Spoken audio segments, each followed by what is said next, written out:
বলার কারণেই তো সে জেলের মধ্যে ছিল।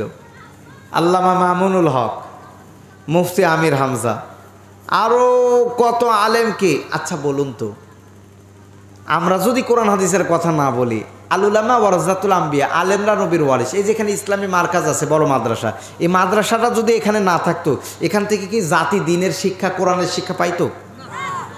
তাহলে এটা কিন্তু আপনাদের গৌরব।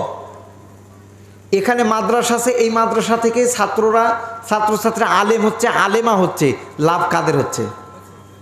জোরে বলে। যেখানে কোরআনের তেলাওয়াত হয় সেখানে আল্লাহর খাস রহমত নাজিল হয়। তাও সুবহানাল্লাহ বলার দরকার নাই, কাল সকালে 9টার সময় বললে হবে। আফদালুল ইবাদাতি তিলাওয়াতিল কোরআন, নফল ইবাদতের মধ্যে সবচেয়ে ভালো ইবাদত, সবচেয়ে উত্তম ইবাদতের নাম কি জানো? জোরে বলে। কোরআনের তেলাওয়াত করা। কি করা? কোরআনের তেলাওয়াত করা। তাহলে এই মাদ্রাসাতে কোরআনে, তাহলে এই মাদ্রাসা দেওয়াতে লাভ আছে না নাই? শুনুন, এই আজকের কথা বলছি, ইসলাম থাকবে না, ইসলাম উঠে নেওয়া হবে। তো ইসলাম যে উঠে নেওয়া হবে কিসের মাধ্যমে? যখন আলেম ওলামা থাকবে না, তখন ইসলামের কথা বলার লোকও থাকবে। জোরে বলেন, থাকবে? থাকবে না। কারণ আমাদের বাংলাদেশে দেখেন, আজকের নিউজ, যারা ফেসবুক চালান তারা হয়তো বা দেখেছেন, আল্লামা লুৎফর রহমান সাহেব হাফিজাহুল্লাহ, তিনি কিন্তু মারা গিয়েছেন। প্রবীণ আলেম, প্রবীণ আলেম। এই যে বড় বড় আলেমগুলো যখন চলে যাচ্ছে, তখন এলেম থাকবে না, এলেমও উঠে যাবে। অতএব আপনাদেরকে বলতে চাই, বিনীত অনুরোধ, কোরআনুল কারিমের মাহফিলে যারা এই যে মেলা দিচ্ছেন, এই মিডিয়ার মাধ্যমে আমি বলতে চাই, যারা মেলা দেন, আপনি হয়তো 10,000 5,000 টাকা বিক্রয় করতে পারেন, কিন্তু 10,000 টাকার উপরেও আমার আল্লাহ আপনার ক্ষতি দিতে পারে কি পারে না? তাহলে আবু জেহেল তখন বলল, কি করবা? যখন কোরআনের তেলাওয়াত হবে, লা তাসমাউ লিহাযাল কোরআন, কোরআন শুনতে দিবা না, শোনা যাবে না। কি করবা? লিহাযাল কোরআন ওয়াল গাউফি লাআল্লাকুম তাগলিবুন। যখন কোরআনের কথা বলা হয়, তখন তোমরা গান বাজনা বাজাবা। কি করবা? নাচ নর্তকীদেরকে দিয়ে নাচাবা, তাহলে তারা কোরআন শুনতে পারবে না। অতএব আমরা যেন বিজয় হতে পারি, কিন্তু তারা কি বিজয় হবে? তাহলে তখন ছিল, দেখেন, কোরআনের কথা যখন বলেছে, কোরআনের কথা বলতে যাওয়ার পরে কি করেছে? নাচ নর্তকী দিয়ে নাচাইছে, গান বাজনা বাজাইছে। আর এখন সেগুলো নাই, এখন আছে কি জানেন? কোরআন জাতিকে শুনতে না দিয়ে কি করতে হবে? মেলাতে, বিভিন্ন জায়গাতে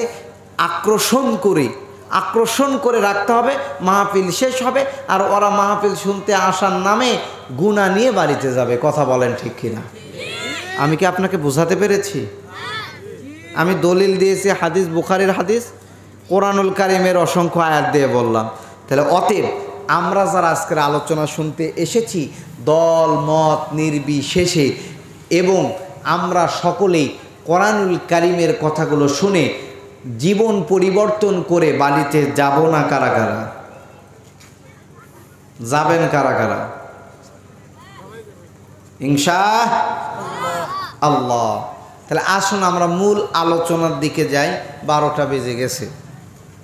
সময় আর নদীর স্রোত কখনো কারো জন্য অপেক্ষা করে? জোরে বলেন, করে না। আসুন যে আলোচনার দিকে যাই। সামনে কি মাস? এই রজব মাসে একটা দোয়া আছে, ভাই বলবেন না?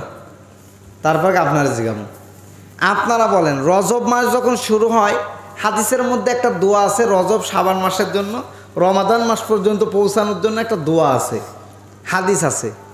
হাদিসটা কি একটু বলেন তো? এটা একটা শিক্ষার জায়গা, শিক্ষার জায়গা না? কথা কয় না? মসজিদের মেম্বারগুলো থেকে সঠিক তথ্যগুলো জাতি শিখবে, হারাম হালালের মাসলাগুলো শিখবে, ইসলাম মানার কথা শিখবে, কোরআন জানার কথা শিখবে। আচ্ছা বলুন, রমজান রজব মাস আসলে আল্লাহ রাসূল একটা বেশি বেশি দোয়া পড়তেন, সেই দোয়াটা একটু আপনাদের কাছ থেকে আমি শুনতে চাই। নাম রেখেছেন ইসলামপুর। ইসলাম শব্দের অর্থ আত্মসমর্পণ করা, শান্তি। ইসলাম শব্দের অর্থ শান্তি। আচ্ছা বলুন, সে দোয়াটা কি? ভাই দেখেন, ইসহাক ভাই কোনটা? আপনি না? কি অবস্থা ভাই, দেখেন দেখেন, আপনি মুসলিম, আমি মুসলিম। একটু বিবেককে প্রশ্ন করুন। আমি আপনাকে হাসার জন্য বলছি না, কষ্টও দিচ্ছি না।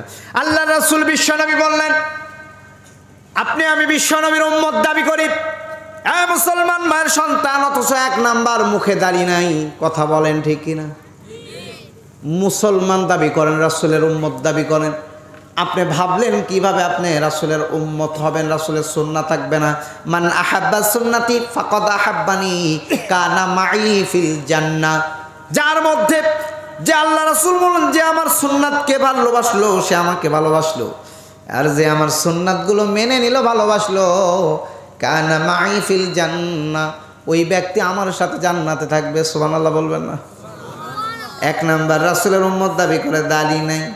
নাম্বার 2, রাসূলের উম্মত দাবি করে 10টা সূরা যদি বলি রাসূলকে আপনি ভালোবাসেন, 10টা সূরা সহিভাবে পড়েন, পড়তে পারবেন? 10টা কোরআনের ছোট সূরা। অনেকে পারবেন, অনেকে পারবেন না, অনেকে পারবেন আবার সহি না। কথা বলেন ঠিক কিনা? এটা বাস্তব কথা বলছে, আমি আপনাকে ওয়াশ করতে আসছি।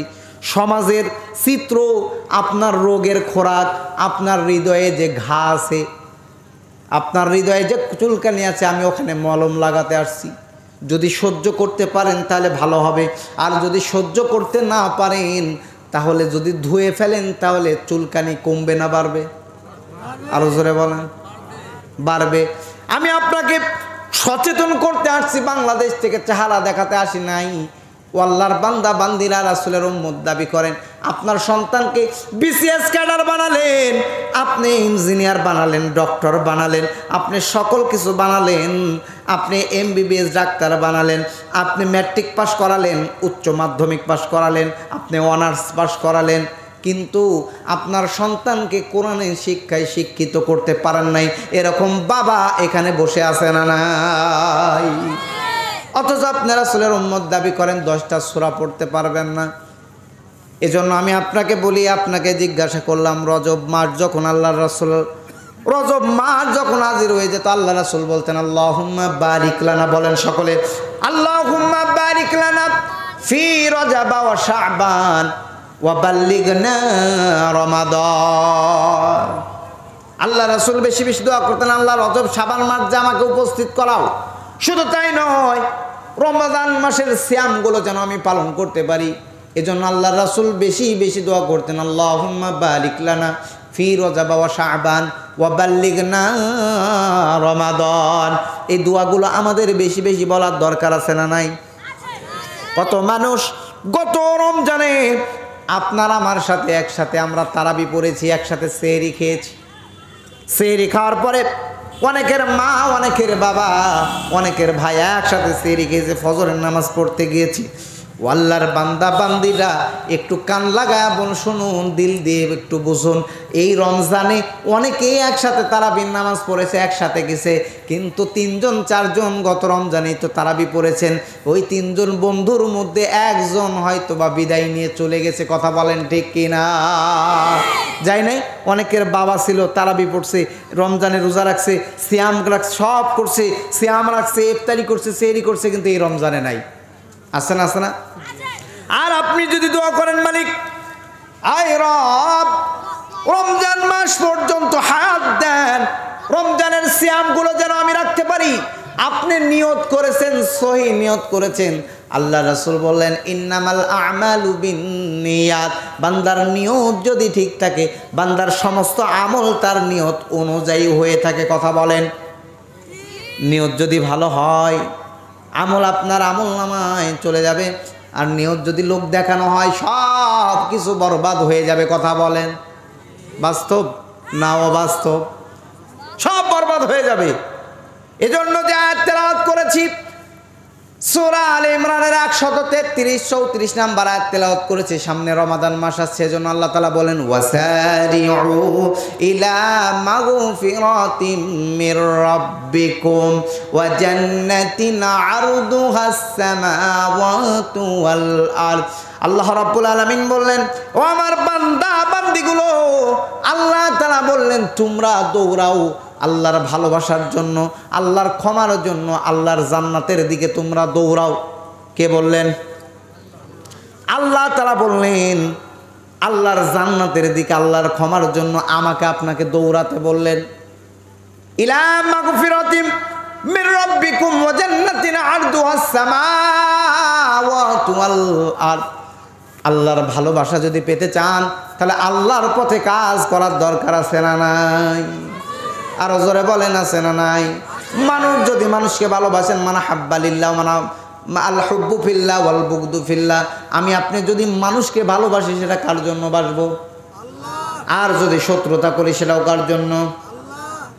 আল্লাহর জন্য ভালোবাসা লাগবে, আল্লাহর পথে চলতে হবে, আল্লাহর সন্তুষ্টির জন্য কাজ করা লাগবে।